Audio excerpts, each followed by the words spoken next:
Tay, nandito na ako. Kapal naman ang mukha mo para umuwi pa dito. Tay naman, kakarating ko lang ganyan agad yung bungad mo sa akin. Wala akong pakialam kung umuwi ka.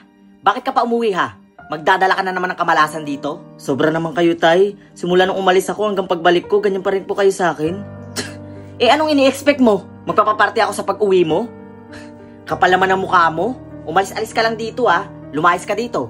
Miss na miss ko na po kayo, Tay. Gusto ko na kayong makasama at makayakap. Umalis ka na. Tay, please. Hindi ka alis? Mamili ka. Aalis ka o kakalag ka rin kita palabas?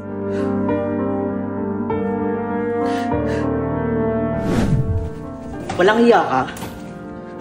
Wala akong anak na bakla. Lumayas ka dito ha. Oo, alis na ako. Pero tandaan nyo, tao pa rin ako.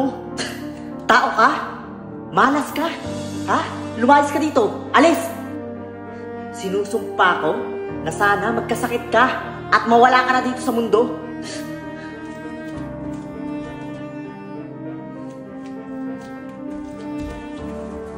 Maraming salamat, Bes, ha, kasi sinama mo ako dito sa Japan. Naku, wala yun, Bes. Sino pa ba yung dapat magtulungan, kundi tayo lang?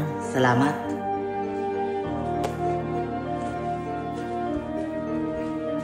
Magandang araw po. Doc, ano pong resulta ng check-up? I'm sorry po, pero may leukemia ka. Stage 3. Kaya kailangan mo na magpa-chemo. Bes, okay lang yan. Gagaling ka. I'm sorry. Excuse me.